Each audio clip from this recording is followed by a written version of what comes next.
New Oxford Modern English Book, Class 4th, Chapter 11, Crafts.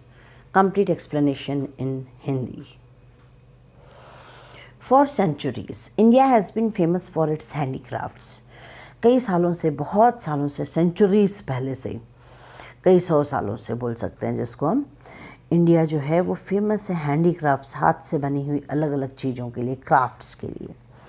Every state has its own special craft. हर एक state के अलग अलग हाथ से बनी हुई कलाकारियाँ जो होती है जिसको हम स्पेशल क्राफ्ट्स बोलते हैं. Every town and city has its handicraft shops.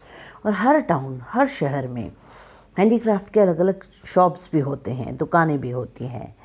And they display a wide variety of handicrafts from all over the country. और उन शॉप्स पे पूरे देश में से अलग अलग टाइप के हैंडीक्राफ्ट, सुंदर हैंडीक्राफ्ट्स होते हैं वो डिस्प्ले किए रहते हैं, सजाए हुए रहते हैं. They are the things made from ivory, rosewood, silver, gold, silk. ये अलग अलग चीज़ों के नाम हैं. जैसे जो हैंडीक्राफ्ट्स हैं वो आइवरी से बने हुए रहते हैं, रोजवुड से अनेक टाइप की लकड़ी है, सिल्वर, गोल्ड या सिल्क के, या फिर सैंडलवुड, चंदन की जो लकड़ी होती है उस पर कार्विंग की हुई, उस पर डिज़ाइंस बनी हुई. ब्रासवेयर, ब्रास के जो पॉट्स रहते हैं. ट्रिंकलेट्स यानी बहुत छोटी छोटी चीज़ें of various shapes and colours. Apart from ornaments, ornaments यानी गहने, craftsman have always made simple everyday things. Craftsman रोज जो यूज़ होने वाली चीज़ें हैं वो भी बनाते हैं, that is use in our daily life. Many crafts are dying out. कई क्राफ्ट्स आर डाइंग आउट यानी आजकल जो हाथ से बनी हुई चीज़ें हैं वो धीरे धीरे कम होते जा रही हैं, ख़त्म होते जा रही हैं. उसके लिए हमने डाइंग आउट लिखा है.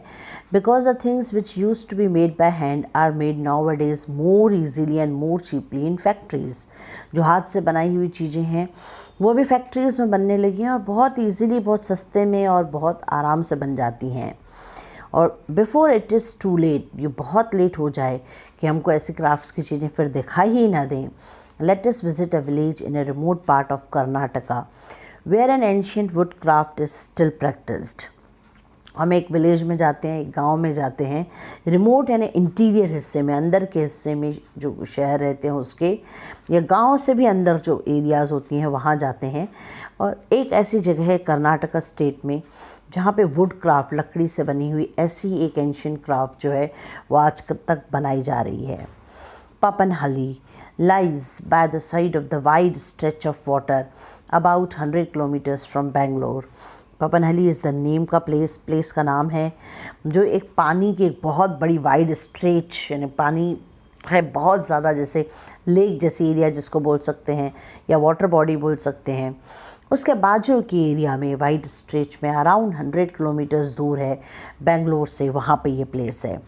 You should see it first in the early morning when the rays of the sun are glistening on the water. वहाँ पे पानी जो है वहाँ पे हर सुबह को देखा जा सकता है कि सूरज की रोशनी जो है उस पानी पे इस तरीके से चमकती है. Glistening on the water and shining. Glisten करने का मतलब होता है शाइनिंग और स्पार्कलिंग. उस पर सन रेज जो होती हैं उस पानी में चमकती हैं. एट डॉन, शाम होते होते, you can hear the singing of the bird. शाम होते होते तक वहाँ पे पक्षियों के गुनगुनाने की आवाज़ सुनाई देती है. And then if you sit quietly under the great banyan tree you can hear the whole village waking up. और अगर तुम सुबह को उठ गए और एक बहुत बड़े बनियान ट्री के नीचे जाके बैठे हो और सुनने की कोशिश करोगे तो महसूस होगा कि इतनी सुबह को पूरे विलेज के सब लोग जग चुके हैं, उठ चुके हैं. फर्स्ट कॉक क्राउनिंग, ये जो मुर्गी और उस मुर्गे की आवाज़ सुनाई देती है. Then a small boy driving his goats before him into the forest. और फिर एक छोटा सा बच्चा अपनी बकरियों को चराते हुए जंगल की ओर ले जाता है.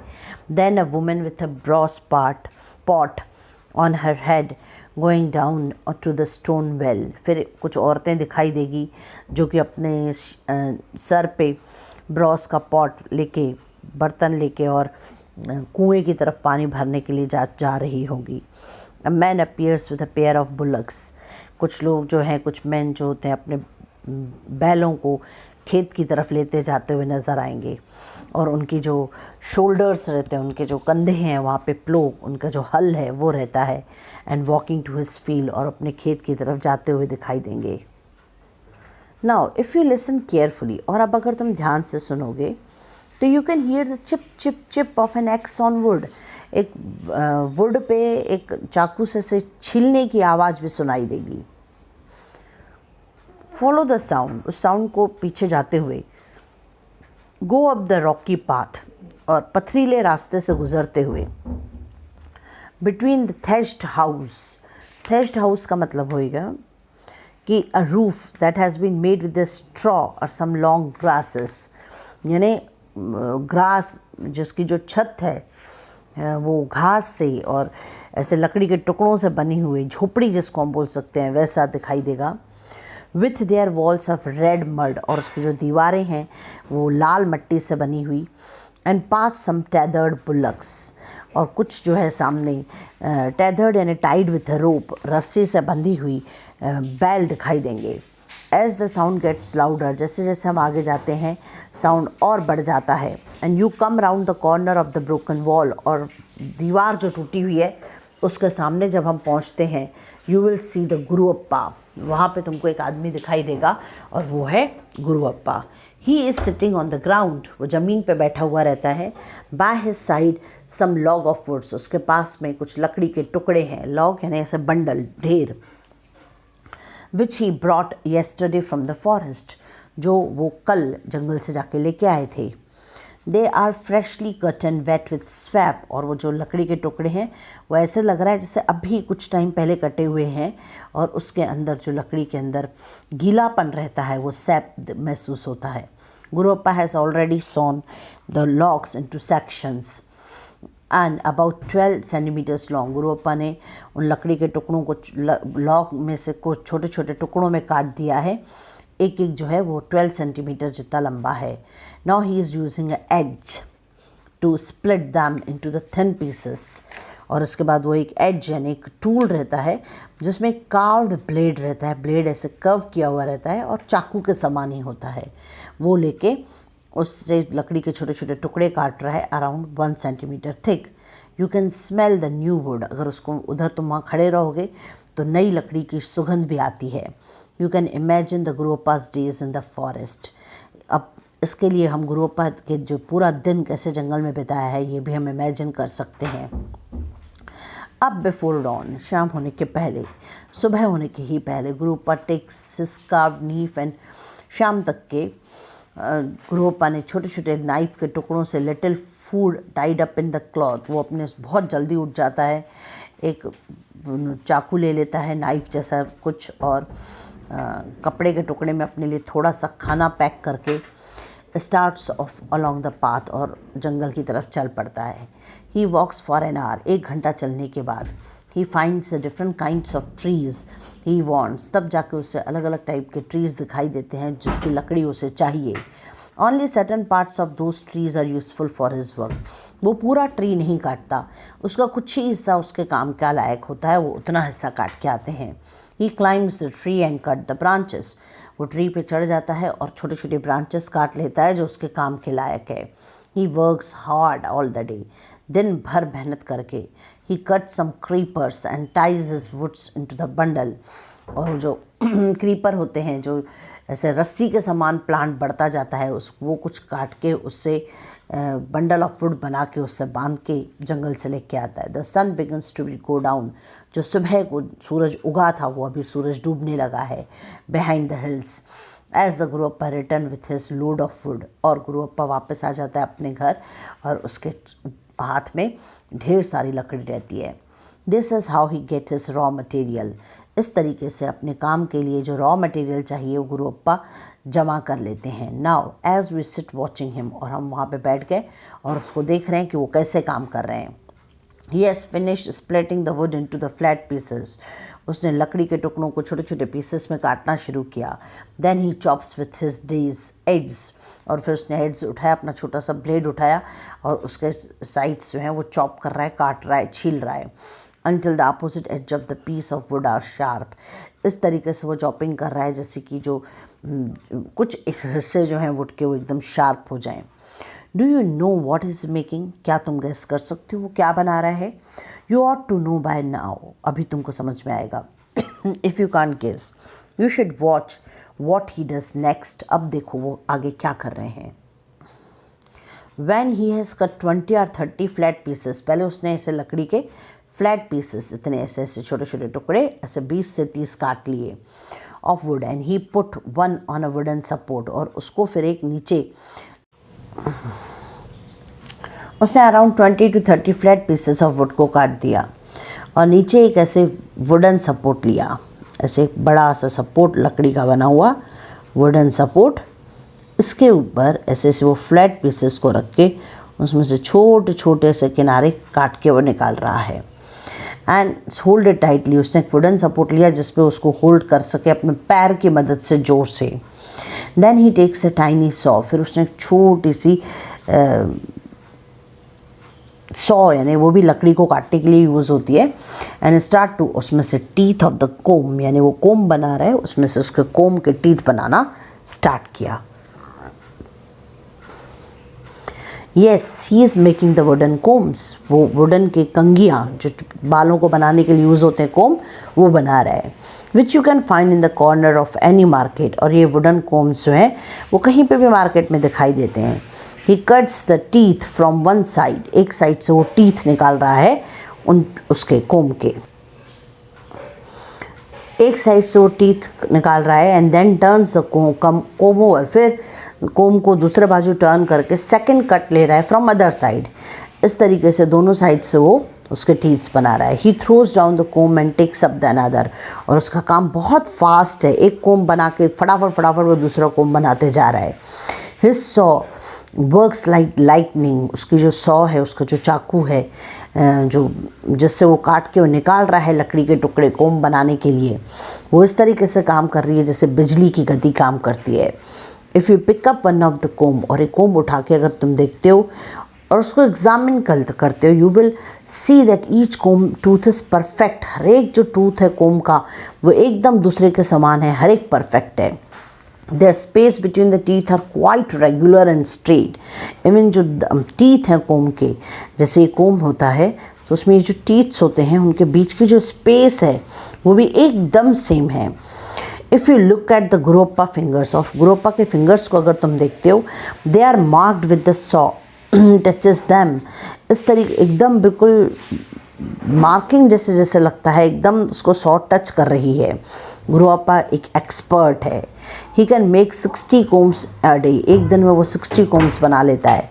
But these are the ordinary combs, एकदम ऑर्डनरी कोम्स बनाता है वो। वैसे ही also makes the long comb, कभी कभी बड़े बड़े कोम्स भी बनाता है जिसमें थोड़े से टीथ रहते हैं। Sometime he has leisure and he makes, कई बार वो खाली जब रहता है तो वो फैंसी कोम्स भी बनाता है जिसपे अलग अलग टाइप के कार्विंग्स भी करता है, अलग अलग टाइप की डिज़ाइंस बनाता है। These he chooses the special hard work, उसके लिए उसको जो लकड़ी चाहिए रहती है वो हार्ड वुड चाहिए रहती है। When I saw some of the beautiful combs he had made, I said to him, Guruappa you should make more of this, जब मैंने बहुत सुंदर बने हुए कोम्स को देखा तो मैंने कहा गुरुप्पा तुमने ये और बनाने चाहिए। You ought to be able to sell them for a lot of money, ये तो बहुत महंगे बिकेंगे। And they are very beautiful, ये तो बहुत सुंदर हैं। I don't very often make the special comb, Guruappa ने जवाब दिया मैं स्पेशल कोम्स नहीं बनाता। He replied with the sad smile, उसके चेहरे पे स्माइल थी पर उदासी नज़र आ रही थी। Nobody want them these days, आजकल ये कोम किसी को नहीं चाहिए। In fact it is more and more difficult to sell the ordinary combs too, आजकल तो ऑर्डनरी कोम को भी बेचना काफ़ी डिफ़िकल्ट हो गया है। Nowadays the people buy plastic comb, आजकल लोग जो हैं वो लकड़ी के कोम्स के बजाय प्लास्टिक के कोम्स को लेना पसंद करते हैं। How much do you get for each comb, एक कोम के लिए, एक कंघी के लिए तुमको कितना पैसा मिलता है? I asked, he gave me a hard look, उसने मुझे बहुत तकलीफ़ भरा लुक दिया और बोला नॉट मच, ज़्यादा नहीं, ओनली ₹1 or 2, कभी ₹1 या ₹2। Why do you sell them so cheap, I asked, तुम इतना सस्ता क्यों बेचते हो इनको? What else can I do, मैं और क्या कर सकता हूँ? रिप्लाइड गुरुप्पा, रामास्वामी, गुनुगुलू और the only man who buy combs here ये 2 लोग हैं जो इन कोम्स को खरीदते हैं और तो कोई नहीं लेता। Why don't you take them to the city yourself? I asked. तुम खुद जाके शहर में इनको क्यों नहीं बेचते? What do I know of the city? मैं सिटी के बारे में आखिर क्या जानता हूँ? Replied गुरुअप्पा. I know how to work in the forest. मैं जानता हूँ जंगल में कैसे काम करना. I know how to cut the wood. मैं जानता हूँ लकड़ी कैसे काटना. I know how to cut the combs. मैं जानता हूँ कोम्स कैसे बनाना. My father made combs too. मेरे पिताजी भी कोम्स ही बनाया करते थे. He taught me the craft. और उन्होंने मुझे कला सिखाई है. How can I go to the city and sell combs? मैं कैसे शहर जाऊँ और इनको बेचूँ? Just then his wife came out of their house with a brass tumbler full of milk. उसके बाद उसी वक्त उनकी वाइफ जो है, उनकी जो पत्नी है, वो घर के बाहर आई और एक ब्रास का टम्बलर यानी एक लोटे जैसा कंटेनर जैसा लेके आई जिसमें दूध भरा हुआ था. This is for you she has to me. उन्होंने बोला ये आपके लिए है. I thanked her and drank the milk. मैंने उसे थैंक यू बोला और दूध पी लिया. And then told them I had to go. मैंने कहा मुझे अब जाना चाहिए. You must take a few combs with you said Guruappa. Guruappa ने कहा कुछ कोम्स तुम अपने साथ ले जाओ. You ought to keep a comb to remember us by. तुम अगर अपने पास एक कोम रखोगे तो तुम हमें भी याद करते रहोगे. I must pay for them. I said मुझे इसके पैसे ले लीजिए आप. मैंने कहा मुझे इसका पे कर देना चाहिए. Oh no said Guruappa. नहीं कोई ज़रूरत नहीं है. This is not possible. मैं आपसे पैसे नहीं ले सकता. I am very happy to give you some. मैं आपको बड़ी खुशी से दे रहा हूँ. He gave me 2 or 3 combs. उसने मुझे 2 से 3 कोम्स दिए. That he had just made. जो उसने अभी जस्ट बनाए थे. And his wife brought a special come from inside the house. उसी वक्त उनकी वाइफ भी एक जो स्पेशल कोम था वो घर के अंदर से ले आई. In the evening I got back to the city. मैं शाम को अपने घर चला गया. At the door of my house I met an old friend. मैं अपने घर के दरवाजे पे ही खड़ा था तो मुझे एक मेरा दोस्त मिला. Where have you been he said. तुम कहाँ गए थे? I have been to the village of combs. मैं कोम्स के विलेज में गया था और कंगियाँ जहाँ बनती है वहाँ. Looks are and they beautiful. देखो ये कितने सुंदर हैं. I said showing him the combs. मैंने कोम्स दिखाते हुए उससे कहा ओ दोस्त थिंग. ही रिप्लाइड ओ ये the plastic ones are much better. इससे कहीं अच्छे तो प्लास्टिक के कोम्स होते हैं. ये मेरे दोस्त ने जवाब दिया. It is written by David हॉर्सबर्ग.